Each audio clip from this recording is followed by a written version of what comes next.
It was one of those winter evenings in Denver, Colorado, when the sky looked heavy with snow, and the streets were already lined with a thin white blanket.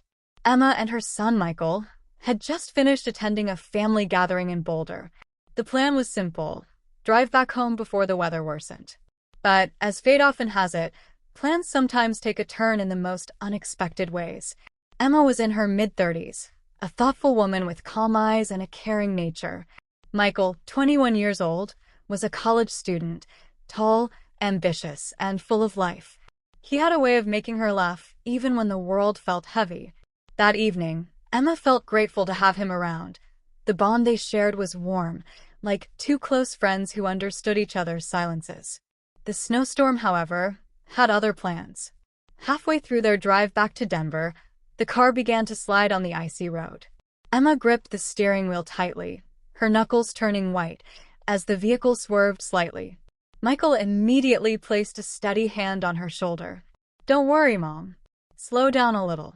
We'll be okay," he said softly. She nodded, trying to stay calm. The heater was running, but the windshield wipers were fighting against the falling snow. After a few more miles, the car came to a sudden halt. No matter how much Emma pressed the gas pedal, the wheels only spun in place, buried deeper into the snow. Michael stepped out into the bitter cold to check. He returned, brushing the snow off his jacket. "It stuck.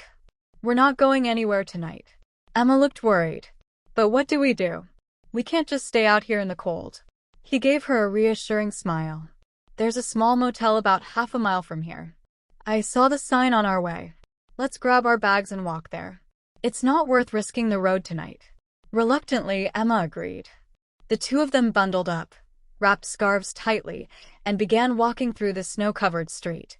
The icy wind brushed against their faces, but Michael walked slightly ahead, shielding his mother from the harsh gusts. Emma felt a quiet comfort seeing her son take responsibility like that. Finally, they reached the motel. It was a modest roadside inn, its neon sign flickering against the snowy night. Inside, the warmth of the lobby immediately wrapped around them. The receptionist, an older man with a kind face, welcomed them. "We only have one room left," he said apologetically. "A snowstorm like this fills us up quickly." Emma hesitated. She and Michael exchanged glances, and he shrugged lightly. "It's fine, Mom. One room is better than being stuck out there."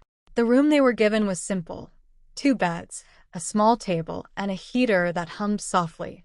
The walls were decorated with old paintings of mountains, and a faint scent of pine lingered in the air.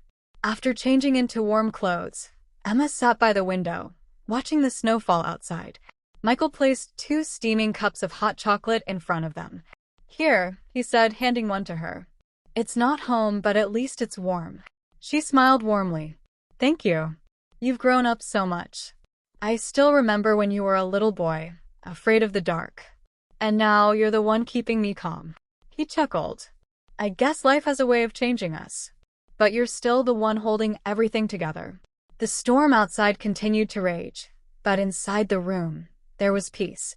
They talked for hours, about his dreams of becoming an architect, her memories of her younger days, their favorite books, and even silly stories that made them both laugh. At one point, the power flickered, and for a few moments, the room went dark. Emma instinctively reached for Michael's hand. He squeezed it gently, whispering, "Don't worry, I'm right here." The lights soon came back on, but the warmth of that simple gesture lingered. Later, when it was time to sleep, Emma lay awake for a while, listening to the soft sound of the heater and Michael's steady breathing from the other bed. There was a deep sense of safety in that small room. The storm outside didn't matter anymore. They had found comfort in each other's presence.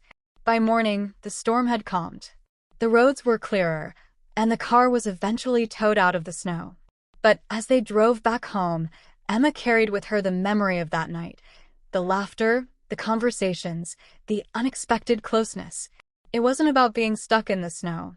It was about realizing how life sometimes pauses to remind us of the beauty of human connection. That night in the motel became a chapter in their lives they would never forget, a story of warmth in the middle of a storm.